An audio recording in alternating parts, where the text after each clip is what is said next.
I'm sorry, Mr. Chair, he did not refresh my memory. Pinupulyot mo yung memory ko eh. Hindi siya nagpunta rito na sabihin niya na, okay, pumunta ka sa DOJ, huwag na muna natin pag-usapan ng restitution. Walang ganon. Nagpunta nga siya rito dito si DOJ Secretary din eh. O sabi ko, Boying, okay na ba yun? Papupunta. O di wala nang ano ha? Wala nang restitution ha? Basta papuntahin mo sila mag-asawa doon. Hindi ba nagpunta ka, Mr. Diskaya? Yung kinabukasan nung magkita kayo rito? Mr. Diskaya, you may respond, but unfortunately, your time is up. Your Honor, nung ano po, Your Honor, hindi po kami... yes po, Your Honor.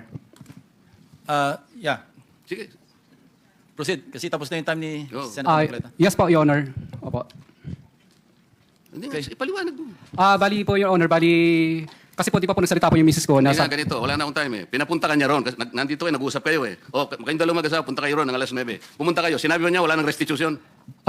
Noong una po, wala pong sinabing may restitution, pero nung sumunod po, yung panghuli po naming usapan po, is may restitution, magkano daw po ang restitute namin, tapos kakasuhan din po daw kami at hindi didiinan. Pero gusto ko po, Your Honor, na hindi na po muna magsalita ng dire-diretso, kasi po yung huli po yung misis ko na nagsalita siya na hindi daw po kami kasama sa WPP, yung natatandaan ko po yung huling hearing po dito, ay nakulong po yung misis ko sa Davao.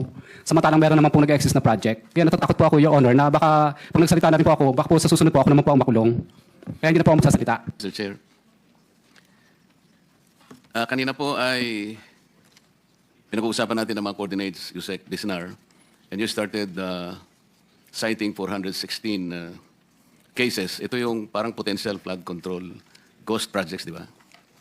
Yes, Your Honor. And then, following the MIPS start and ends, you establish that talagang merong discrepancies sa coordinates. Tama. Actually, lahat. Yung 50, more than 50 and less than 50, sabi nga ng chairman, parehong mali yun. Because talagang may diferensya. Tama. In comparing po yung actual na site and Yes. then yung MIPS start coordinate. Kaya nga, the reason is, ang nangyari nga, ang pinadala sa opisina ng Pangulo ay yung MIPS application. If you will recall, nandiyan naman si Yusek Bernabe, during the first hearing of the Blue Ribbon Committee, of which I was the chairman, I already pointed out na ang sumbong sa Pangulo was based on the MIPS submission, which is wrong. Nagtataka ako kasi, Mr. Chair, kung bakit hanggang ngayon ayaw pa nilang sabihin yung dahilan. Nung pinag-submit kayo ng Pangulo, whatever reference data you might have, pwede naman yung ibigay yung PCMA. The PCMA is more accurate than the MIPS. Yusek Bernardo, will I be correct in assuming that? Mr. Chair, tama po, yung PCMA po yung actual. Yes, and then there is even more accurate than the MIPS and the PCMA. Ito yung tinatawag ninyong Survey 123. Tama? Yun ang itong, siguro, maski ang chairman, naguguluhan sa inyo. Bakit nga yun ang unan yung naisip? Of course, nagpaliwanag si former secretary. Tama naman yun at sa pagmamadali, dahil nga kailangan na ng Pangulo, ang naisip ay yun muna. MIPS. Pero ito multi-year kasi. Kahit paano mo isipin, yung multi-year, gumagalaw naman yun eh. Kung pagbabasihan po natin ang inyong mga records, tingnan po ninyo, sinasabi pa nga dyan sa PCMA, this is geotag ito eh. Di ba? Real time.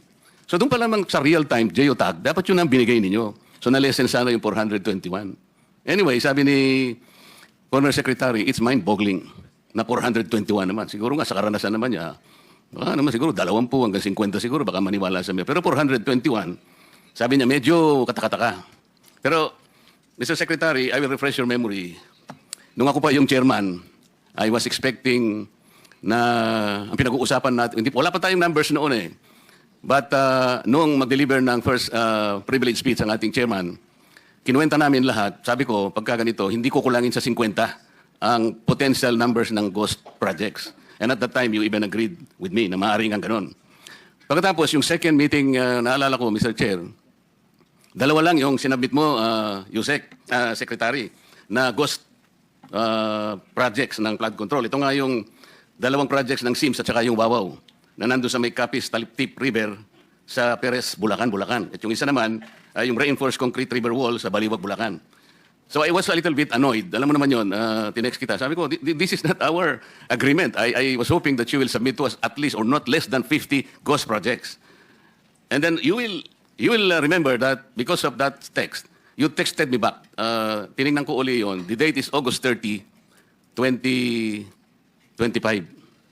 And you bide me a list of temporary, ang subject ng text mo, Secretary, Summary of Flood Control Inspection by Implementing Offices. This is August 30, 2025. The total projects na covered by that summary, 2,000 2,113. At dito sa report mo, Secretary, merong without structure, meaning ghost, 15. So if out of 2,113 investigated projects, meron kayong nakitang 15 without structure, meaning ghost, 30,000 mahigit lahat ang projects ng flood control, then we can compute by ratio and proportion 2,113 over 15 multiplied by 30,000 by X. Ano man ito? So lilitaw dito, Secretary, the potential ghost projects out of the universe of 30,000 projects, pwedeng maging 213 ang costs. Hindi 421. Yung 200, dito sa kwenta natin, it's possible. Is my logic valid? Yusek Bisnar? Yes, Your Honor.